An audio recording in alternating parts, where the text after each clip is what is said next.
नमस्कार. घरगुती गप्पा यूट्यूब चॅनलवरतून तुम्हा सर्वांना दीपावलीच्या खूप साऱ्या शुभेच्छा.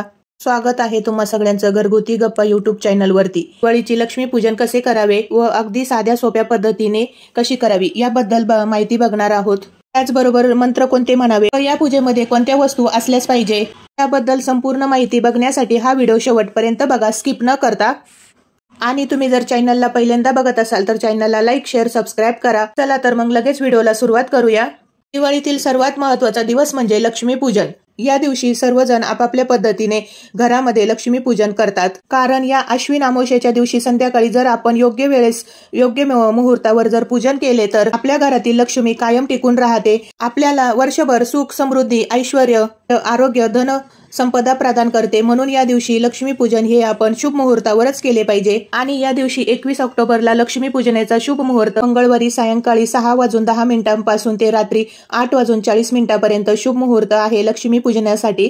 त्यामुळे लक्ष्मीपूजनाच्या दिवशी लक्ष्मी पूजनाला खूप महत्त्व आहे. लक्ष्मीपूजनाच्या मुहूर्तावर लक्ष्मीचे तसेच कुबेराचे पूजन देखील केले जाते. या दिवशी म्हणजे मंगळवारी आश्विन अमावस्येच्या रात्री लक्ष्मी सगळीकडे संचार करते आणि आपल्या निवासस्थानासाठी योग्य घर शोधत असते. ज्या घरी चारित्र्यवान, कर्तव्यदक्ष, संयमी, धर्मनिष्ठ, देवभक्त आणि क्षमाशील पुरुष आणि गुणवंत स्त्रिया असतात त्या घरी वास्तव्य करणं लक्ष्मीला आवडते. आणि लक्ष्मी मातेला स्वच्छता आणि शांतता सुद्धा तितकीच आवडते. त्यामुळे या दिवशी आपले संपूर्ण घर स्वच्छ करून घ्यायचे आहे.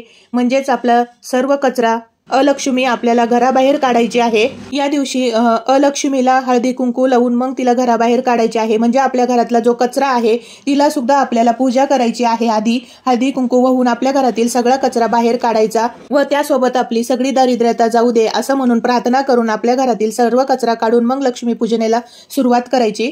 लक्ष्मीपूजनाची सुरुवात करण्यापूर्वी बाहेर अंगणात सडा रांगोळी करायची आहे. त्यानंतर आपल्या घराला मुख्य दरवाजाला सुशोभित करायचे आहे. तोरण बांधायचे आहे. स्वस्तिक, लक्ष्मीचे पावलं असे सुद्धा काढायचे आहे. आपल्या उंबरठ्याला शुभ लाभ लिहायचे आहे. आपल्या मुख्य दरवाजाची पूजा झाल्यानंतर आपल्याला तुळशीपासून आपल्याला पूजेची सुरुवात करायची आहे. कारण हे लक्ष्मी पूजा आपण सायंकाळी करतो आणि सायंकाळ होताच आपण दररोज तुळशीजवळ दिवा लावतो. त्यामुळे तुळशीचे देखील हळदी कुंकू, अक्षदा, फुलं वाहून पूजा करायची व एक दिवा लावून व मंत्र म्हणायचा, शुभम करोती कल्याणम आरोग्यम धनसंपदा शत्रुबुद्धी विनाशाय दीपक ज्योती नमोस्तुते. हा श्लोक म्हणून तुम्ही दिवा लावा तुळशीपाशी व तुळशीची पूजा करा. त्यानंतर आपल्याला अंगणामध्ये आपल्या मुख्य प्रवेशद्वारावर उंबरठ्यावर दिवे लावायचे आहे. म्हणजेच पंत्या लावायच्या आहे. आपल्याला तुळशीपाशी पंती लावल्यानंतर आपल्याला अंगणात, दरवाजात, आपल्या बाहेर सगळीकडे पंत्या लावायच्या आहे. त्यानंतर आपण ज्या ठिकाणी लक्ष्मी पूजन करणार आहोत त्या ठिकाणी रांगोळी काढून लक्ष्मीचे पावलं काढायची आहे. म्हणजे या दिवशी ना आपण छान अशी होईल तितकी सजावट करून लक्ष्मी मातेचे स्वागत करायचे आहे. अशी सगळी तयारी करून घ्यायची व लक्ष्मी पूजनेसाठी लागणारे साहित्य पूजा काढून घ्यायची आहे. लक्ष्मी पूजनेसाठी बरंचसं साहित्य लागतं. त्यामुळे साहित्याची आधी जमवाजम करून ठेवावी. या दिवशी आपल्याला संपूर्ण घरामध्ये गोमूत्र आपल्याला पूजेच्या ठिकाणी सर्व संपूर्ण घरामध्ये शिंपडायचे आहे. त्यामुळे आपले घर हे पवित्र आणि शुद्ध होते. आपल्या मुख्य दरवाजाला आंब्याचे तोरण लावायचे आहे. ज्या ठिकाणी पूजा मांडायची आहे त्या ठिकाणी स्वस्तिक काढायचे आहे व शुभ लाभ सुद्धा लिहायचा आहे. व आपल्याला जिथे पूजा मांडायची आहे तिथे स्वस्तिक काढायचं रांगोळीने व त्यावर हळदी कुंकू वाहून त्या रांगोळीच्या स्वस्तिकावर एक पाट किंवा चौरंग ठेवायचा आहे. त्यावरती नवीन कोरं एक लाल वस्त्र टाकावे. त्या पाटाभोवती, चौरंगाभोवती छान अशी रांगोळी काढून घ्या. त्या रांगोळीवरती हळदी कुंकू किंवा कलर भरून घ्या. रांगोळीमध्ये लक्ष्मीचे पावलं हे आवर्जून काढावी. या पद्धतीने अशी तयारी करून घ्या. व या पूजेसाठी आपल्याला काय काय साहित्य लागणार आहे, या पूजेसाठी कोणत्या गोष्टी असल्याच पाहिजे हे आता आपण पाहणार आहोत. तर सर्वात प्रथम आपल्याला लक्ष्मी मातेचा फोटो लागणार आहे किंवा लक्ष्मी मातेची मूर्ती पण घेऊ शकतात. तुमच्याकडे फोटोही असेल, मूर्ती जर असेल तर तुम्ही दोन्हीही घेऊ शकतात पूजेसाठी. जर तुमच्याकडे फक्त फोटोच असेल, मूर्ती किंवा श्रीयंत्र नसेल तर तुम्ही सुपारी सुद्धा अभिषेकला घेऊ शकतात. त्यानंतर आपल्याला लाहे, बत्ताशे हे सुद्धा लागणार आहे पूजेसाठी. त्यानंतर एक कलश स्वच्छ पाण्याने भरून घेतलेला व त्यावरती ठेवण्यासाठी नारळ लागणार आहे. त्यानंतर तुमच्याकडे असेल तर 2 समया किंवा 1 समया लक्ष्मीसाठी लावण्यासाठी समई ही आवश्यक पाहिजे. लक्ष्मी मातेसाठी हार, फुलं, विड्याची पानं पूजेसाठी सर्व साहित्य तुम्हाला या दिवशी पाहिजेच आहे. त्यानंतर आपल्याला शिरई म्हणजेच झाडू, याचीच आपण लक्ष्मी म्हणून पूजा करणार आहोत तर ते अवश्य पाहिजे. केरसुनीची पूजा ही आपल्याला या दिवशी अवश्य करायची असते. हिलाच जास्त मान आहे केरसुनीलाच. त्यानंतर पूजेसाठी मातीचे जे सुगड असतात ते भरून घ्यायचे आहे. या सुगडमध्ये काय भरायचे, एकामध्ये नाणे, एकामध्ये अक्षदा, एकामध्ये पत्ताशे लाह्या, एकामध्ये धने, त्यामध्ये तुम्ही मूग गहू तुम्हाला पाहिजे असेल त्या पद्धतीने भरून घेऊ शकतात। हे तुम्ही तुमच्या घरामध्ये जशी पद्धत असेल, सुगड भरत असेल तर तुम्ही हे सुगड भरू शकतात। कोणी खोबऱ्याच्या वाट्या भरून ठेवतं, तर कोणी आपल्या वाटींमध्ये ग्लासमध्ये पण भरून ठेवतात। फक्त प्लास्टिकच्या वाटी आणि काचीच्या वाट्यामध्ये हे धान्य भरू नका। तुमच्याकडे ज्या पद्धतीने हे भरून ठेवत असेल सुगड, तुम्ही त्या पद्धतीने भरू शकतात। नंतर कलशामध्ये टाकायला सुपारी, एक नाणं, हात पुसण्यासाठी एक नॅपकिन व देवीचे अभिषेक केल्यावर देवांचा कपडा पुसण्यासाठी एक। हे आपण पूजेच्या ताटेमध्ये काय काय घ्यायचे आहे आपल्याला, शुद्ध पाण्याने भरलेला तांब्या, नंतर आपल्याला पूजेच्या ताटामध्ये शुद्ध पाणी, पंचामृत, नैवेद्यासाठी वेगळं पाणी, आरतीसाठी शुद्ध तुपाचा दिवा, तेलाचा दिवा, अगरबत्ती, काडीशपेटी, वस्त्रमाळ, हळदी कुंकू, चंदन, अक्षदा, 2 सुपाऱ्या, एक कुबेर देवतांची पूजेसाठी। जर कुबेर देवताचं यंत्र असेल, कुबेर देवताचे फोटो असेल तर तुम्ही ते घेऊ शकतात, नसेल तर तुम्ही सुपारी घेऊ शकतात। खोबऱ्याची वाटी, गूळ, गणेशाची मूर्ती घ्यायची आहे। नंतर अत्तर, माचीस, कापूर, त्यावर ठेवण्यासाठी खारी, खोबरं, हळकुंड, सुपारी, तर एक तामण, पळी, कापूर लावण्यासाठी कापूरदानी। नंतर आपण जी काही मिठाई बनवलेली असेल, विकत आणलेली असेल, घरी बनवलेली असेल तर ती सर्व मिठाई, आपल्या घरामध्ये सुकामेवा असेल तर तो सुद्धा आपण ठेवू शकतो। त्यानंतर आपल्या मौल्यवान वस्तूंची पूजा करतो आपण या दिवशी, जसे की दागिने, सोने, पैसे, ते घ्यायचे, जेवढे आपल्या घरामध्ये असेल तेवढे पूजेसाठी मांडायचे आहे तुम्हाला। बँकेचे पुस्तक, आपली जी काही हिशोबाची डायरी असेल ती डायरी ठेवू शकतात। कोऱ्या नोटा असतात आपल्याकडे काही, त्या ठेवू शकतो आपण। दिवशी आपल्याला या सर्व वस्तूंची सुद्धा पूजा करायची असते। नैवेद्यासाठी 5 फळं, नैवेद्यासाठी 5 प्रकारची फळे, केळी, सेब, मोसंबी, त्यानंतर पंत्या, त्यालाने आपल्याला वाती टाकून भरून घ्यायचे आहे सर्व। पण हे सर्व साहित्य लक्ष्मी पूजनेसाठी घेतलेलं आहे, तुम्ही याची तयारी आधीच करून ठेवू शकतात। आपण लक्ष्मी पूजनाला सुरुवात करूया। एका पाटावर लाल वस्त्र अंथरून त्यावर स्वस्तिक काढा तांदळाने, त्या स्वस्तिकाला हळदी कुंकू वाहून घ्या व त्यावर माता लक्ष्मीची स्थापना करायची आहे, फोटो किंवा मूर्ती, व त्या लक्ष्मीच्या फोटोला, मूर्तीला हार घालून घ्या। आता आपल्याला लक्ष्मीच्या दोन्ही बाजूला 2 समया प्रज्वलित करून घ्यायच्या आहे, त्यात तेल वात घालून तिला हळदी कुंकू अक्षदा वाहून पूजा करायची आहे। आपल्याला समईची पूजा करताना आपल्याला बसताना आसन अवश्य घ्यायचे आहे। नंतर फुलाने कलशामधले पाणी आपण जे भरून घेतले होते पूजेसाठी ते सर्वत्र शिंपडून घ्यायचे आहे फुलाने। आपल्या आसनावर, आपल्या स्वतःवर त्या फुलाने पाणी शिंपडून घ्यायचे आहे आपल्याला पूजेच्या ठिकाणी सर्वत्र। त्यामुळे आपल्या त्या जागेची व आपली सगळ्यांची शुद्धता होते। ही पूजा करताना शक्यतो कोरे वस्त्र घालूनच पूजा करावी। पूजेला सुरुवात करण्याआधी आपल्या कपाळी, पुरुष असेल तर त्यांनी गंध लावून घ्या, महिलांनी हळदी कुंकू लावून घ्या आपल्या कपाळी। नंतर पूजेला सुरुवात करायची आहे। सुरुवात करण्याआधी आपल्याला आचमन करायचे आहे। आपल्या मनाची, शरीराची शुद्धता व्हावी आणि आपली पूजा चांगली व्हावी यासाठी आचमन करणं गरजेचं आहे। डाव्या हाताने उजव्या हातावर पळीने पाणी घ्यावे व ते प्राशन करावे स्वतः। ते प्राशन करताना ओम केशवाय नमः असं म्हणावा। दुसऱ्या वेळेस परत एक पळीभर पाणी घेऊन ते प्यायचे आहे। परत ओम नारायण नमः असं म्हणायचं आहे। तिसऱ्या वेळेस परत पाणी पळीभर घेऊन ते प्यायचं आहे, ओ माधवाय नमः। आणि चौथ्या वेळेस उजव्या हातातील पळीभर पाणी खाली तामणामध्ये सोडायचं आहे, म्हणायचं ओम गोविंदाय नमः। पद्धतीने आचमन करून झालेलं आहे। आपण कलशाची स्थापना करूया। तर माता लक्ष्मीच्या उजव्या बाजूला आपण कलशाची स्थापना करणार आहोत। या ठिकाणी तांदळाची रास घालायची आहे उजव्या साईडला फोटोच्या, मूर्तीच्या। तांदळाचं तुम्ही अष्टदल काढू शकता किंवा स्वस्तिक काढू शकतात। त्यावर आपल्याला हळदी कुंकू वाहून कलशाची स्थापना करायची आहे। त्या कलशाला आपल्याला हळदी कुंकाने स्वस्तिक काढून घ्यायचे आहे। कलशामध्ये शुद्ध पाणी भरून घ्यायचे आहे। हळदी कुंकू अक्षता टाकायचे आहे आपल्याला कलशामध्ये। सुपारी, 1 रुपयाचे नाणे त्यात टाकायचे आहे आपल्याला कलशामध्ये। फूल टाकायचे आहे, त्यामध्ये 5 विड्याची पाने किंवा आंब्याचे पाने लावायची आहे आणि त्यावर नारळ ठेवायचा आहे। आता आपण पूजेला सुरुवात करूया। आपण अग्नी प्रज्वलित करूया। कोणतीही पूजा आपण अग्नीच्या साक्षीने करतो, त्यामुळे सर्वात आधी आपल्याला शुद्ध तुपाचा दिवा प्रज्वलित करायचा आहे। शुद्ध तुपाचा दिवा प्रज्वलित करून दिव्याची देखील आपल्याला पूजा करायची आहे। दिव्याला हळदी कुंकू अक्षदा फुलं वाहून घ्यायची आहे व मनोभावे नमस्कार करायचा आहे। दिव्या दिव्या दीपकार काली कुंडल मोती हार, दिव्याला पाहून नमस्कार, असा साधा सोपा कोणताही मंत्र तुम्ही म्हणू शकतात। त्यानंतर आपल्याला लक्ष्मी समोर 4 असे विड्याचे पानं ठेवायची आहे। त्या विड्याच्या पानावर आपल्याला थोडे थोडे असे तांदूळ ठेवायचे आहे। तुम्ही पानं ठेवले नाही तरी चालेल, तांदूळ ठेवले नुसते तरीही चालेल। त्यावरती आपल्याला त्या अक्षदावर आपल्याला हळदी कुंकू व्हायचे आहे. त्यानंतर तामणामध्ये आपल्याला गणेशाची मूर्ती घ्यायची आहे. त्या गणपतीच्या मूर्तीला आपल्याला शुद्ध पाण्याने अभिषेक करायचा आहे. त्यानंतर पंचामृताने अभिषेक करायचा आहे. शुद्ध पाणी घालून घेतल्यावर पंचामृताने अभिषेक करायचा आहे. नंतर परत पुन्हा एकदा शुद्ध पाण्याने अभिषेक करायचा आहे. हा अभिषेक करताना ओम गण गणपते नमः हा मंत्र म्हणू शकता तुम्ही व अभिषेक करून मूर्ती स्वच्छ धुवून स्वच्छ देवाच्या कपड्याने पुसून घ्यायची आहे व ती आपण जे पानं ठेवले आहे त्याच्यावर अक्षदा ठेवल्या आहे त्यावर ती स्थापित करून घ्यायची आहे. गणेशाय नमः गणेशाय नमः असं म्हणत त्यांना हळदी कुंकू अक्षदा फुलं अर्पण करायची आहे. तिचं तुम्ही कोणताही मंत्र म्हणू शकतात. तर तामण पुन्हा स्वच्छ करून घ्यायचे आहे आपल्याला व त्यामध्ये त्याला लक्ष्मीची मूर्ती घ्यायची आहे किंवा श्रीयंत्र तुमच्याकडे जे असेल ते तुम्ही अभिषेकसाठी घेऊ शकतात व लक्ष्मीच्या मूर्तीला किंवा श्रीयंत्राला अभिषेक करायचा आहे आपल्याला याच पद्धतीने जसं आपण गणपतीला पहिले शुद्ध पाणी घातले त्याच पद्धतीने व नंतर पंचामृत त्यानंतर परत शुद्ध पाणी. जर तुमच्याकडे लक्ष्मीचं मूर्ती नसेल श्रीयंत्र नसेल तर तुम्ही सुपारी म्हणून तिची अभिषेक करू शकतात व ते स्वच्छ पुसून गणपतीच्या बाजूला जे दुसरे विड्याचे पान ठेवलेले आहे आपण त्यावर स्थापित करावे. लक्ष्मीचा अभिषेक करताना सुपारीवर किंवा मूर्तीवर किंवा श्रीयंत्रावर तुम्हाला मंत्र म्हणायचा आहे. सर्व मंगल मांगल्ये शिवे सर्वात साधिके शरणे त्र्यंबके गौरी नारायणे नमस्तुते श्री महालक्ष्मी नमः मंत्र म्हणून तुम्हाला देवीला स्थापित पानाच्या विड्यावर स्थापित करायचे व हळदी कुंकू अक्षदा फुलं व्हायची आहे.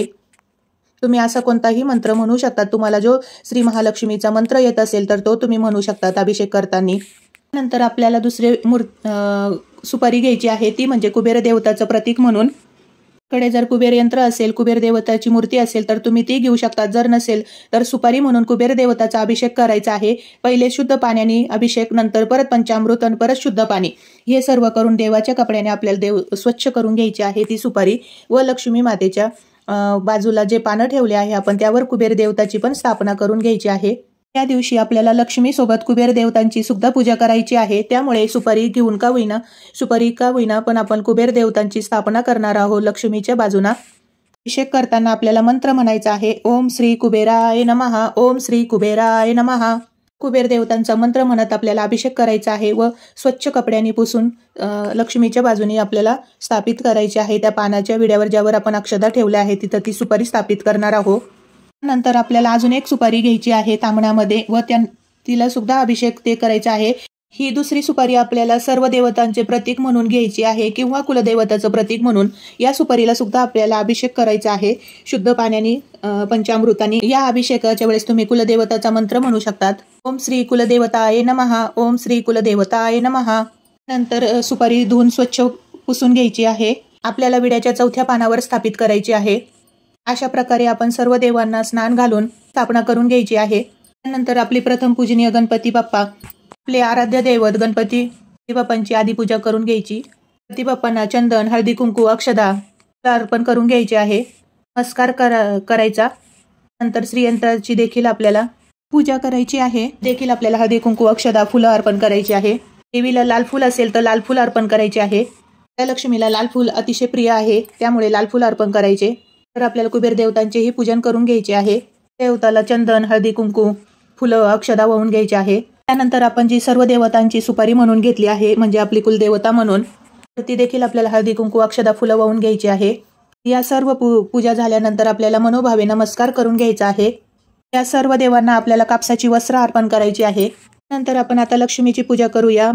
लक्ष्मीचा फोटो किंवा मूर्ती स्वच्छ पुसून घेऊन त्यावरती आपण लक्ष्मी मातेला हार घालून आपल्याला लक्ष्मी मातेला चंदन हळदी कुंकू अक्षदा व्हायची आहे फुल व्हायचे आहे. लक्ष्मीची पूजा केल्यानंतर आपल्याला विष्णूची ही पूजा करायची आहे. का बरं की लक्ष्मी ही विष्णूशिवाय अपूर्ण आहे. लक्ष्मीची पूजा केल्यानंतर ओम नमो भगवते वासुदेवाय नमः विष्णूचा मंत्र आपल्याला 11 वेळा म्हणायचा आहे व विष्णूची मूर्ती प्रतिमा असेल तर फोटो असेल तर तिची पूजा करायची आहे. ओम नमो भगवते वासुदेवाय नमः हा 11 वेळेस मंत्र जप करायचा आहे आपल्याला लक्ष्मीच्या पूजेच्या नंतर. कारण जिथे विष्णूची पूजा केली जाते तिथेच माता लक्ष्मी प्रसन्न होते. त्यानंतर आपल्याला कलशाचे पूजन देखील करून घ्यायचे आहे. कलशाला हळदी कुंकू अक्षदा फुलं अर्पण करायची आहे. त्याचप्रमाणे या दिवशी धान्याची राशींची देखील पूजा केली जाते. त्यामुळे तुम्ही कोणतेही सप्तधान्य मांडून त्याची पूजा करू शकतात. सप्तधान्याची पूजा करण्यासाठी आपण समोरच थोड्या थोड्या अक्षदा ठेवून वरती हळदी कुंकू वाहून अशी धान्यांची त्यावर सुगडे भरलेली ठेवूया. कडे सुगडे नसेल तर तुम्ही वाट्या सुद्धा भरून ठेवू शकतात सप्तधान्यांच्या. कारण लक्ष्मी म्हणजे फक्त पैसा अडका नसून सोने नाणे संपत्ती संतती धान्य पुरे वासरे हे सर्व लक्ष्मी समजले जाते। त्यामुळे या दिवशी आपण धान्याची पूजा करतो। तुम्ही 5 किंवा 7 सुगड ठेवू शकतात। त्या सुगडामध्ये एकामध्ये धने, एकामध्ये बत्ताशे, एकामध्ये लाह्या, एकामध्ये गहू, एकामध्ये नाणे असे भरून घ्यायचे आहे आपल्याला। लक्ष्मी पूजनेमध्ये धन्याला खूप मोठा मान असतो, त्यामुळे धने अवश्य या सुगड्यांमध्ये भरून ठेवा। तुम्ही धने असे एका वाटीत ठेवा किंवा सुगड्यामध्ये भरून ठेवा। त्यानंतर आपल्याला लक्ष्मी स्वरूप पैशाची व सोन्याची पूजा करायची आहे। त्याकडे जे पण दागिने असतील ते पण तुम्ही पूजेमध्ये ठेवून त्यांची पूजा करा। नंतर आपले झाडू म्हणजेच केरसुनी हिची पूजा करायची आहे। तिला आपल्याला हळदी कुंकू अक्षदा फुलं वाहून घ्यायची आहे। या दिवशी या लक्ष्मीचा खूप मान आहे, त्यामुळे आपल्याला हिची सुद्धा पूजा करून घ्यायची आहे या दिवशी, केरसुनी म्हणजेच झाडूची। व आपल्याला लक्ष्मी मातेसमोर एक पानाचा विडा ठेवायचा आहे। वरती खारी खोबरं, हळकुंड, बदाम, सुपारी, पैसा हे 5 वस्तू ठेवायच्या आहे। विडा तुम्ही लक्ष्मी मातेच्या एकदम समोर जवळ ठेवा। नंतर आपल्याला नैवेद्य ठेवायचा आहे। नैवेद्यामध्ये फळं, आपण जे मिठाई फराळाचं केलेले असेल ते मांडायचे आहे, ते सर्व ठेवायचे आहे लक्ष्मी पूजनापुढे। आपले बँकेचे पासबुक ठेवू शकतात, वही ठेवू शकतात पूजनेसाठी। कोरी वही ठेवा, जे तुमचा हिशोब असेल तो करत असाल तुम्ही वहीवर, काही तुमच्या हिशोबाची डायरी असेल वर्षभराची ती तुम्ही पूजेसाठी ठेवू शकतात। वही पेनाची सुद्धा आपण या दिवशी पूजा करत असतो। त्यानंतर आपल्याला जे अत्तर आहे ते अत्तर सगळीकडे शिंपडून घ्यायचे आहे। तर आपल्याला सगळीकडे देवीच्या तिथे लावायचं आहे, शिंपडून घ्यायचं आहे। आपण जेवढ्या गोष्टी पूजेमध्ये मांडलेली आहे त्या सर्व पूजा करून घ्यायच्या आहे आपल्याला परत। पण जो आत्ता पानाचा विडा मांडला होता त्यावर सुद्धा आपल्याला हळदी कुंकू अक्षदा फुलं वाहून घ्यायची आहे। या दिवशी ही सर्व पूजा आपण मनोभावे करायची आहे। या दिवशी आपल्या घरातील वातावरण आनंदी आणि मंगलमय असावे। घरामध्ये कोणतेही वादविवाद भांडण कटकट नसावी। घरामध्ये कटकट शिव्या शाप अशा गोष्टी करू नये। या दिवशी आपण मन शांत ठेवावे आणि फक्त माता लक्ष्मीचे नामस्मरण करावे, त्यामुळे माता लक्ष्मीची कृपा आपल्या घरावर अखंड राहील। या लक्ष्मी पूजनाच्या दिवशी आपल्याला धन्यांना त्यासोबतच लाह्या बत्ताशांना त्या दिवशी नैवेद्यामध्ये त्याचाच मोठा मान असतो, त्यामुळे लाह्या बत्ताशांचा नैवेद्य दाखवावा। अशी सगळी पूजा मांडून झाल्यावर आपल्याला आरती करायची आहे। त्यानंतर आपल्याला नैवेद्य दाखवायचा आहे गुळ खोबऱ्याचा। त्यानंतर आपल्याला लाह्या बत्ताशेचा नैवेद्य ठेवायचा आहे, खाली पाणी चौकोन मंडल करून। नंतर आपण जे घरामध्ये फराळाचं बनवलेलं आहे त्या सर्व मांडून त्याचा सर्वांचा नैवेद्य दाखवायचा आहे। मिठाई घेतली असेल तर ती पण नैवेद्यामध्ये दाखवून घ्यायची आहे। ड्रायफ्रूट असेल तर त्याचा सुद्धा नैवेद्य आपल्याला ठेवायचा आहे। लाही बत्ताशे हे सर्व मांडून झाल्यावर आपल्याला या सर्व नैवेद्याभोवती आपल्याला 3 वेळा पाणी फिरवून घ्यायचे आहे। म्हणायचे आहे नैवेद्यम समर्पयामी, नैवेद्यम समर्पयामी। यानंतर आपण पूजा केलेली आहे त्यावर सर्वांवर आपल्याला थोडे थोडे धने वाहून घ्यायचे आहे। आपण ज्या लाह्या घेतल्या आहेत त्या लाह्या पण आपल्याला धन्याप्रमाणे सर्वांवर वाहून घ्यायच्या आहे। नंतर सर्वात शेवटी आपल्याला सर्व पूजेला घंटी वाजून धूप दीप ओवाळून घ्यायचा आहे। दीप ओवाळताना आपल्याला घंटा वाजवायची आहे। घरात आपली जी काही नकारात्मकता आहे, जी काही नकारात्मक निगेटिव्ह आहे होते घंटा वाजून शंखनाद करावा।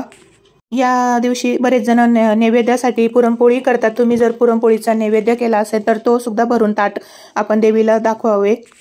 चा नैवेद्य दाखवून घ्यायचा आहे। दिवाळीच्या फराळाचा नैवेद्य आपल्याला दाखवून घ्यायचा आहे, किंवा तुम्ही जे काही गोडाधोडाचे पदार्थ बनवलेले आहे त्याचा नैवेद्य आपल्याला दाखवून घ्यायचा आहे। नंतर आपल्याला कापुराने आरती करायची आहे, आधी गणपतीची, नंतर महालक्ष्मीची। अशी संपूर्ण पूजा झाल्यावर घरातील सर्वांनी मिळून मनोभावे नमस्कार करायचा, हात जोडून प्रार्थना करायची आहे। हे लक्ष्मी माते, तुझी पूजा आज आम्ही अगदी साध्या सोप्या पद्धतीने पण मनोभावे केलेली आहे। तू त्याचा स्वीकार कर आणि आम्हाला सर्वांना उदंड निरोगी आयुष्य लागू दे। तुझी कृपा दृष्टी आमच्या कुटुंबावर नेहमी असू दे। तू आमच्या घरी शांत हो, प्रसन्न हो आणि स्थिर हो। लक्ष्मीला प्रार्थना करायची। पूजा झाल्यानंतर तुम्हाला ज्या काही सेवा करायच्या असेल त्या तुम्ही करू शकतात। महालक्ष्मी अष्टके, महालक्ष्मी मंत्र, श्री सुतकम, महालक्ष्मी सुतके हे पाठ तुम्ही करू शकतात। आणि सर्वात शेवटी माता लक्ष्मीला क्षमा प्रार्थना करावी। तुमच्याकडून या पूजेमध्ये काही चूक भूल झाली असेल तर आम्हाला मोठ्या मनाने माफ कर आणि आमची पूजा तू गोड मानून घे। मी देवीला प्रार्थना करावी। लक्ष्मी पूजन झाल्यावर तुम्ही आजूबाजूच्या स्त्रियांना हळदी कुंकवांना बोलवू शकतात।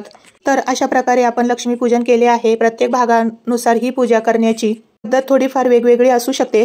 तुमच्याकडे पूर्वीपासून ज्या प्रकारे पूजा करत असाल त्या प्रकारे तुम्ही पूजा करू शकतात। तर अशा प्रकारे आपली लक्ष्मी पूजनाची पूजा इथे संपन्न झाली। ही माहिती आवडली असेल, व्हिडिओ आवडला असेल तर चॅनलला लाईक, शेअर, घरगुती गप्पा यूट्यूब चॅनलला सबस्क्राईब करा। कसा वाटला तुम्हाला आजचा व्हिडिओ मला नक्की कमेंट करा व जास्तीत जास्त लोकांपर्यंत व्हिडिओ शेअर करा।